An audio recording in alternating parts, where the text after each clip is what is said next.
Hey everybody! I hope everything's going well with Challenge Monday. We had a couple of questions in the thread, and I thought I would take some time to answer some of the questions that we had. It may help all of you get through some things really quickly. So, giving a cue more than once was asked by Allison, and I don't recommend you give a cue more than once. Your dog will learn that mom says sit, sit, sit, sit, sit. Okay, I have to sit on the fifth one. That's the last time she's going to say it. So say your cue.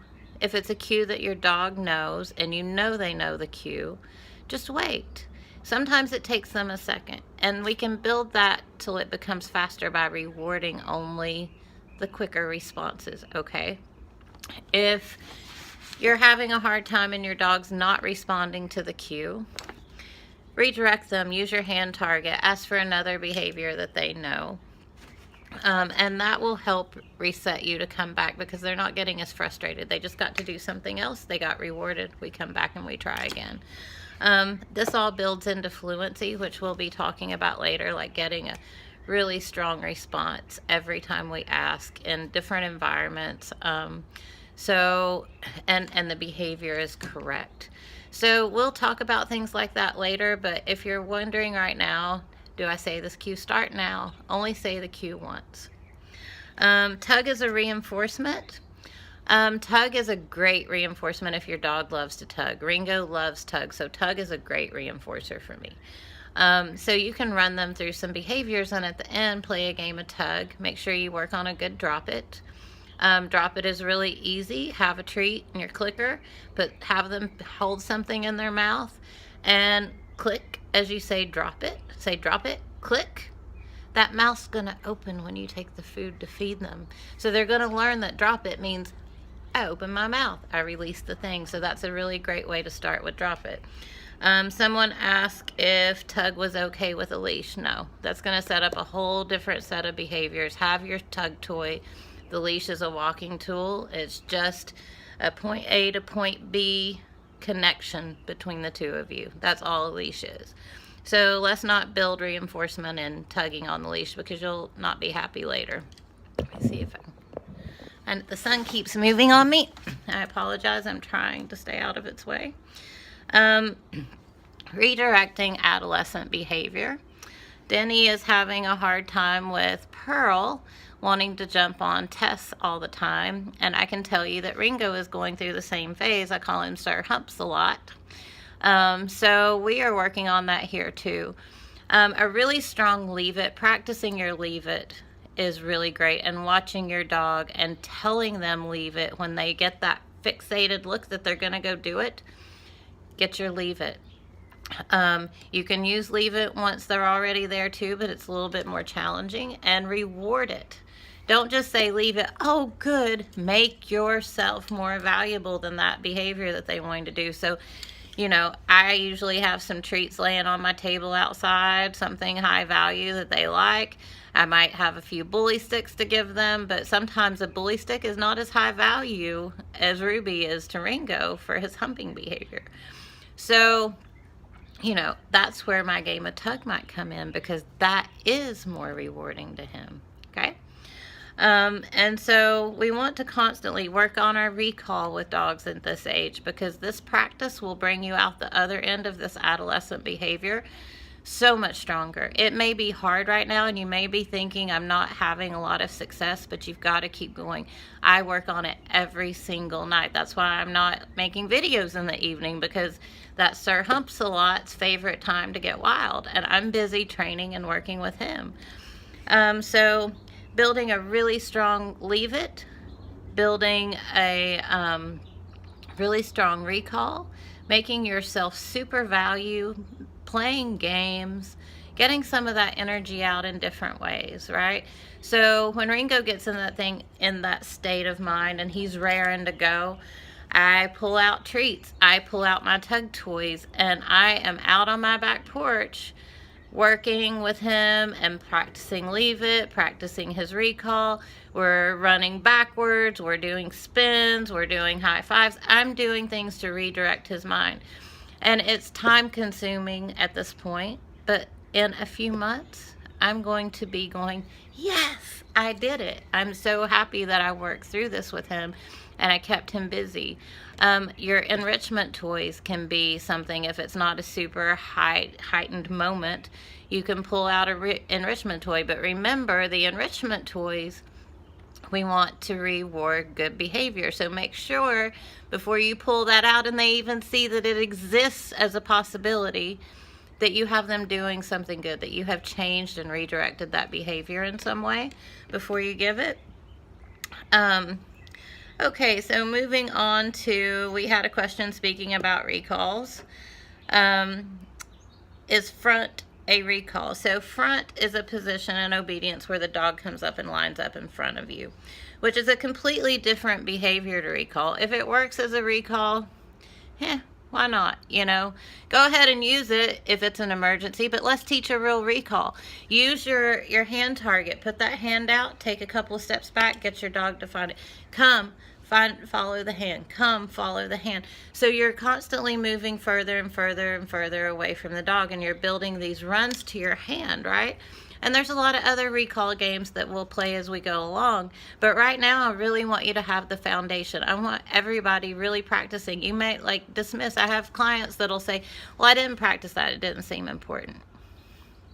I'm like, I won't give you something that I don't feel is important, that I don't see success happening with everything and the dogs that I work with. So working with that hand target really does a lot for other training. Everything builds upon these little things that I'm having you do. So if you have a really strong foundation, your foundation is going to be your rock. It's going to be the place that you can come back to. Like, my goal is, after I teach you all of these basic foundation things, is that you guys will be talking among yourselves about how to teach other things and coming up and being creative and going, oh, I bet we can train it using this, this, and this, or I bet that would work. And you're coming up with your own training plans, which is what we all as trainers want. We want you to be successful with your dog. Okay, so front is not a recall, but front is a different behavior. So work on the recall separately. If it's an emergency, sure, use front. But let's build a front that's actually like a real front and what it's used for and why you're using it. Okay, and then another question on shaping a sit. So if you want your dog to sit a certain way, say that you have a dog that kicks a leg out, or a dog that kind of rocks back on a hip, or whatever it is that's looking funny to you in your sit. Maybe you want them to be able to come up like this, and that sit that they have isn't supportive of them to be able to come up and do this. So we can shape that. So we start looking at the dog's body and we examine exactly what point is causing a problem. So we pick one thing at a time. So if I was working on a dog that kicked their leg out in a sit, and I wanted that sit to come in and be nice and neat, a proper sit, when I ask for sit, I'm only watching that one leg. And I'm watching for any movement that that leg makes of coming in. So when that leg shifts in, that's my click point, right? I clicked that leg for moving as it was going down into a sit. And pretty soon, I start to have a sit that shapes a little differently. And then I can analyze and go, okay, what point do I need to look at now? And I'm going to only look at that point, right? And so as we build this, we're taking one slice at a time and we're shaping how that sit looks. And the dog starts to have muscle memory of how that sit looks. And then we can start to put all the criteria back together in that sit. And we have a sit that is shaped into this perfect sit where the dog is more stable. Okay, so there's that, shaping a sit. Okay, and then Lila in our group asked about Olivia's darting away from the harness. And I know this isn't Olivia's problem, or at least from what I've seen it's not, but I'm going to say this out loud so that other people that might have this issue or that might have a fearful dog, when a dog runs away from the harness, we have to address why. What's the association? Would they really want to go outside? Do they really want to go for a walk? Is there something that's making them anxious? Is there a reason why they're running? Is it uncomfortable to them? Have they, you know, does it pull underneath their arm? Like, what, is it adjusted right? So we want to look at all those things first and think about it and take it in consideration. If you have a dog that's fearful of other dogs or people, oftentimes they don't want to go on that walk because they're stressed. And I happen to work with Olivia, and I know that that's not Olivia's issue. Olivia is a very social gal, but I just wanted to put that out there for other dogs who might have this behavior. So one thing that we want to do, hold on, I'm going to grab a harness.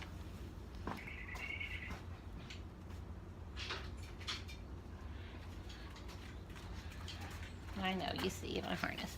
And maybe Ringo will play this game for me. So I'm going to pull the harness out, and I'm going to click. Oh, and I don't have treats. Ah, I'm not prepared.